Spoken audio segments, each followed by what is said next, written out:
اچھا، کبھی یہ سوچا ہے کہ ایک پورے ملک کا قانونی نظام مطلب اسے بدلا کیسے جاتا ہے؟ یہ کوئی کمپیوٹر پروگرام تو ہے نہیں جسے آپ ان انسٹال کر کے نیا انسٹال کر لیں۔ نہیں، بالکل نہیں۔ آپ ایک چلتے ہوئے ملک کو ایک دن کے لیے بھی بند نہیں کر سکتے۔ تو پھر یہ ہوتا کیسے ہے؟ ایک پرانے آئین کو کیسے ختم کرتے ہیں اور ایک نئے کو کیسے نافذ کرتے ہیں، وہ بھی بغیر کسی افراتفری کے، بغیر کسی قانونی خلا کے؟ یہی تو سب سے بڑا چیلنج ہوتا ہے۔ آج ہم اسی معاملے کی تہہ تک پہنچنے کی کوشش کر رہے ہیں۔ ہمارے پاس پاکستان کی آئینی تاریخ پر مبنی ایک کتاب کے کچھ اقتباسات ہیں جو خاص طور پر 1973 کے آئین کے بالکل آخری 2 آرٹیکلز یعنی 265 اور 266 پر بات کرتے ہیں۔ جی، یہ وہ ہدایات ہیں، وہ ایک طرح کا انسٹرکشن مینول ہے جو اس عظیم منتقلی کے لیے لکھا گیا تھا۔ آج ہم یہی سمجھیں گے کہ اس قانونی مشین کو کیسے بنایا اور چلایا گیا۔ اور یہ واقعی ایک مشین ہے۔ آپ اسے آئینی منتقلی کا انجن روم کہہ سکتی ہیں۔ یہ آرٹیکلز پہلی نظر میں شاید بہت خشک قانونی زبان لگیں، لیکن در حقیقت یہ ریاست کے لیے ایک لائف سپورٹ سسٹم کی طرح تھے۔ لائف سپورٹ سسٹم، یہ ایک دلچسپ تشبیہ ہے۔ جی، کیونکہ ان کا مقصد یہ یقینی بنانا تھا کہ جب ریاست کا دل یعنی اس کا آئین تبدیل کیا جا رہا ہو تو اس کی نبض ایک لمحے کے لیے بھی نہ رکے۔ ایک چھوٹی سی غلطی بھی ملک کو ایک ایسے قانونی بحران میں ڈھکیل سکتی تھی جہاں کسی کو یہ معلوم نہ ہوتا کہ اصل اختیار کس کے پاس ہے۔ صحیح۔ تو آئیے اس انجن روم کے پرزوں کو ایک ایک کر کے دیکھتے ہیں۔ شروعات کرتے ہیں سب سے بنیادی چیز سے، نام۔ آرٹیکل 265 کی پہلی شق کہتی ہے کہ اس آئین کا نام آئین اسلامی جمہوریہ پاکستان ہوگا۔ یہ تو بہت سیدھی سی بات لگتی ہے۔ بظاہر تو یہ سیدھی بات ہے، لیکن دیکھیں، یہ صرف ایک نام نہیں، یہ ایک اعلان نیت ہے۔ اچھا؟ جی، ان 3 الفاظ اسلامی، جمہوریہ اور پاکستان میں آئین سازوں نے ریاست کی پوری شناخت اور اس کے نظریاتی سمت کو سمیٹ دیا ہے۔ لفظ اسلامی نے ریاست کے مذہبی کردار پر مہر لگائی، جمہوریہ نے اس کے عوامی اور نمائندہ ہونے کا وعدہ کیا، اور پاکستان نے قومی شناخت کو واضح کیا۔ تو یہ صرف ایک لیبل نہیں، یہ ایک وعدہ تھا۔ ایک وعدہ جس پر آنے والی تمام سیاست کی بنیاد رکھی جانی تھی۔ واہ، یہ واقعی ایک طاقتور آغاز ہے۔ اچھا، نام کے بعد آتی ہے تاریخ۔ آرٹیکل 265 کی دوسری شق کہتی ہے کہ آئین 14 اگست 1973 کو نافذ ہوگا، جسے یوم آغاز کہا گیا۔ جی، لیکن یہیں پر ایک دلچسپ موڑ آتا ہے۔ اسی شق میں یہ بھی لکھا ہے کہ صدر چاہیں تو سرکاری گزٹ میں نوٹیفیکیشن کے ذریعے اس سے پہلے کی کوئی تاریخ بھی مقرر کر سکتے ہیں۔ بالکل۔ یہ تو بہت بڑی لچک ہے۔ مطلب 14 اگست جیسی علامتی تاریخ کو بھی بدلنے کا اختیار کیوں دیا گیا؟ کیا انہیں اپنے ہی بنائے ہوئے ٹائم لائن پر بھروسہ نہیں تھا؟ نہیں، یہ بھروسے کی کمی نہیں بلکہ حقیقت پسندی کی انتہا تھی۔ ہمیں 1973 کے سیاسی ماحول کو سمجھنا ہوگا۔ وہ ایک بہت ہی نازک وقت تھا۔ صحیح، ملک ابھی جنگ سے گزرا تھا۔ بالکل، اور سیاسی جماعتوں کے درمیان ایک نئے آئین پر اتفاق رائے پیدا کرنا خود ایک بہت بڑا چیلنج تھا۔ آئین ساز جانتے تھے کہ حالات کسی بھی وقت بدل سکتے ہیں۔ یہ شک ایک اسکیپ ہیچ کی طرح تھی۔ ایک اسکیپ ہیچ؟ جی، کہ اگر سیاسی مذاکرات میں کوئی غیر متوقع تاخیر ہو جاتی یا کوئی نیا بحران آ جاتا تو وہ نہیں چاہتے تھے کہ آئین ایک سخت ڈیڈ لائن کی وجہ سے خطرے میں پڑ جائے۔ یہ دوراندیشی تھی، کمزوری نہیں۔ ٹھیک ہے، تو تاریخ میں لچک رکھی گئی تاکہ کسی بحران سے نمٹا جا سکے۔ لیکن اس سے بھی زیادہ حیران کن بات یہ ہے کہ آئین نے اپنے مکمل طور پر زندہ ہونے سے پہلے، مطلب یوم آغاز سے پہلے ہی کام کرنا شروع کر دیا تھا۔ یہ کیسے ممکن ہے؟ ایک قانون جو ابھی نافذ ہی نہیں ہوا وہ کام کیسے کر سکتا ہے؟ یہ اس آئین کی سب سے ذہین شقوں میں سے ایک ہے، یعنی آرٹیکل 265 کی تیسری شق۔ یہ کہتی ہے کہ اگرچہ پورا آئین 14 اگست کو نافذ ہوگا، لیکن اس کے کچھ حصے آئین کی منظوری کے فوراً بعد ہی فعال ہو جائیں گے۔ اچھا، اس سے آپ یوں سمجھیں کہ آپ ایک بہت بڑی عمارت بنا رہی ہیں اور اس کے مکمل ہونے سے پہلے ہی اس کے کچھ کمروں میں کام شروع کر دیں، تاکہ جب عمارت کا افتتاح ہو تو وہ پہلے دن سے ہی مکمل طور پر فعال ہو۔ تو وہ کون سے حصے تھے جنہیں پہلے فعال کیا گیا اور کیوں؟ کیا یہ کسی ایمرجنسی سوئچ کی طرح تھا؟ آپ اسے ایمرجنسی سوئچ کہہ سکتے ہیں، لیکن ایک بہت منصوبہ بند ایمرجنسی سوئچ۔ اس کا مقصد تھا نئے نظام کی بنیاد رکھنا۔ ذرائع کے مطابق چند انتہائی ضروری کاموں کے لیے کچھ شقوں کو فوری نافذ کیا گیا۔ مثلاً پہلی بار سینٹ کی تشکیل، کیونکہ سینٹ پہلے موجود نہیں تھی۔ جی بالکل، پھر قومی اسمبلی یا سینٹ کے پہلے اجلاس کو بلانے کے لیے قوانین کی ضرورت تھی، اور سب سے اہم، ملک کے نئے صدر اور وزیر اعظم کے انتخابات کروانے کے لیے۔ ایک منٹ، یہاں میں تھوڑا الجھ گیا ہوں۔ مطلب آپ نے صدر اور وزیر اعظم کا انتخاب تو نئے آئین کے تحت کروا لیا، جی، لیکن آئین خود ابھی پوری طرح نافذ نہیں ہوا۔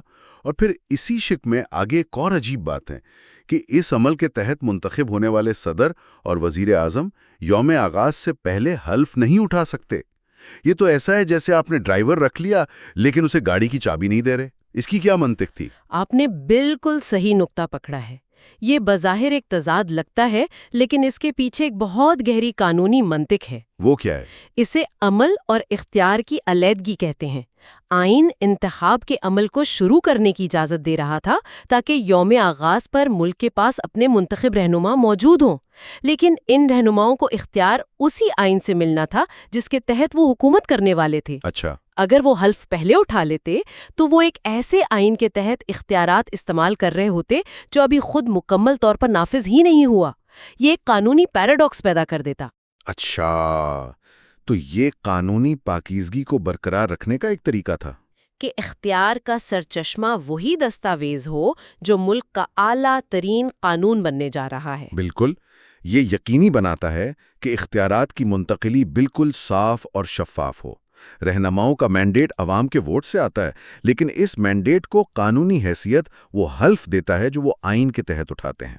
اس شق نے اس بات کو یقینی بنایا کہ جب وہ حلف اٹھائیں تو وہ آئین مکمل طور پر نافذ ہو چکا ہو اور ملک کا سپریم قانون ہو۔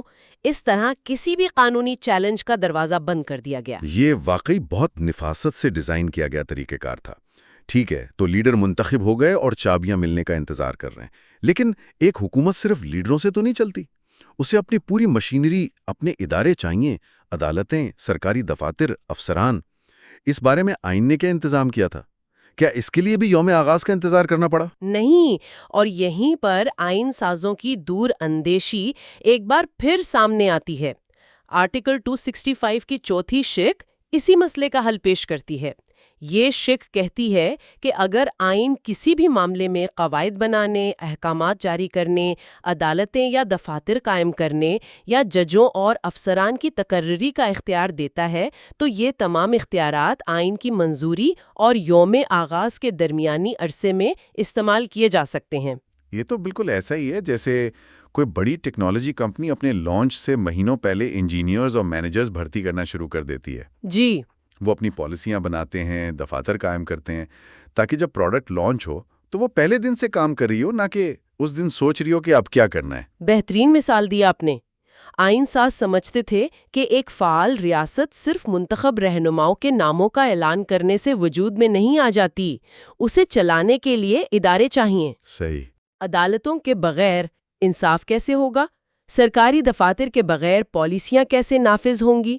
یہ شیک آنے والی حکومت کو یہ طاقت دے رہی تھی کہ وہ یوم آغاز پر صرف کاغذوں میں ایک حکومت نہ ہو بلکہ ایک مکمل طور پر فعال اور کام کرنے کے لیے تیار حکومت ہو۔ لیکن یہاں ایک اور قانونی سوال پیدا ہوتا ہے۔ ان افسران یا ججوں کی قانونی حیثیت کیا تھی جنہیں ایک ایسے آئین کے تحت مقرر کیا گیا جو ابھی پوری طرح نافذ نہیں ہوا تھا؟ اس کا جواب بھی اسی تصور میں ہے کہ آئین کی منظوری بذات خود ایک بہت بڑا قانونی واقعہ ہے۔ جس دن آئین منظور ہو گیا، اس نے محدود پیمانے پر قانونی طاقت حاصل کر لی۔ لہٰذا اس عبوری دور میں کی جانے والی تمام تقرریاں اور قائم کیے جانے والے تمام ادارے اپنی قانونی حیثیت اسی منظور شدہ آئین سے حاصل کر رہے تھے۔ اچھا، تو یہ ایک قسم کا پری لانچ مرحلہ تھا جسے آنے والے مکمل لانچ سے قانونی تحفظ حاصل تھا۔ بالکل۔ ٹھیک ہے، تو نیا سسٹم بننے کی تیاری مکمل ہو گئی، نیا آئینی ڈھانچہ کھڑا کیا جا رہا ہے، نئے لیڈر منتخب ہو چکے ہیں اور حلف کے منتظر ہیں، نئے ادارے قائم کرنے کا اختیار مل گیا ہے، سب کچھ تیار ہے۔ لیکن ایک بہت بڑا، بہت نازک سوال ابھی باقی تھا۔ پرانے قانون کا کیا کریں؟ جی، ملک اس وقت عبوری آئین کے تحت چل رہا تھا۔ آپ ایک چلتے ہوئے ملک کا آئین کیسے بدلتے ہیں؟ کیا آپ پرانے کو ایک دن بند کرتے ہیں اور اگلے دن نیا شروع کر دیتے ہیں؟ یہ اس پوری منتقلی کا آخری اور شاید سب سے فیصلہ کن لمحہ تھا۔ اس کا جواب ہمیں آخری آرٹیکل یعنی آرٹیکل 266 میں ملتا ہے۔ یہ آرٹیکل بہت مختصر ہے لیکن انتہائی طاقتور ہے۔ یہ ماضی کے ساتھ ایک واضح اور قطعی لکیر کھینچ دیتا ہے۔ ہمارے ذرائع کے مطابق یہ آرٹیکل صرف ایک جملے پر مشتمل ہے۔ یہ کہتا ہے اسلامی جمہوریہ پاکستان کا عبوری آئین بذریعہ ہاذا منسوخ کیا جاتا ہے۔ بس ایک ہی جھٹکے میں پرانے قانونی ڈھانچے کو ختم کر دیا گیا؟ یہ اتنا اچانک اور سادہ کیوں ہے؟ کیا اس میں کوئی خطرہ نہیں تھا؟ دیکھیں، اس کی سادگی ہی اس کی اصل طاقت ہے۔ قانونی زبان میں اسے تنسیخ اور تبدیلی یعنی ریپیل اینڈ ریپلیسمنٹ کہتے ہیں۔ اچھا، یہ صرف ایک ترمیم نہیں ہے، یہ ایک اعلان ہے کہ پرانا دور ختم ہوا اور نیا دور شروع ہوا۔ اگر یہ آرٹیکل موجود نہ ہوتا تو قانونی طور پر ایک بحران پیدا ہو سکتا تھا جہاں ملک میں دو آئین ایک ساتھ موجود ہوتے۔ یعنی ایک پرانا عبوری اور ایک نیا مستقل۔ جی، اور اس سے لا تعداد قانونی پیچیدگیاں پیدا ہوتی کہ کون سا قانون بالاتر ہے۔ یہ ایک جملہ کسی بھی قسم کے ابہام کو ختم کر دیتا ہے۔ یہ 1973 کے آئین کو ملک کے واحد اور اعلیٰ ترین قانون یعنی supreme law of the land کے طور پر قائم کرتا ہے۔ تنسیخ کا یہ عمل ہی نئے آئین کو اس کی مکمل اور غیر متنازع قانونی طاقت دیتا ہے۔ تو اگر ہم پوری تصویر کو ایک ساتھ دیکھیں تو ہم نے اس معمے کا حل دیکھ لیا ہے۔ ایک ملک کا قانونی نظام ایک سوئچ کی طرح آن اور آف نہیں ہوتا، یہ ایک بہت ہی احتیاط سے ترتیب دیا گیا مرحلہ وار عمل ہے۔ بالکل۔ 1973 کے آئین نے پہلے اپنا نام اور اپنی منزل یعنی یوم آغاز طے کی، پھر اس منزل تک پہنچنے کے لیے ایک عبوری راستہ بنایا جس میں تاریخ کی لچک رکھی گئی۔ جی، اس نے اپنے مکمل طور پر فعال ہونے سے پہلے ہی نئے رہنماؤں کے انتخاب اور اداروں کی تعمیر کا عمل ممکن بنایا، لیکن قانونی پاکیزگی کو برقرار رکھا، اور آخر میں جب نیا نظام کھڑا ہو گیا تو ایک ہی فیصلہ کن اقدام سے پرانے نظام کو باضابطہ طور پر منسوخ کر دیا۔ بالکل۔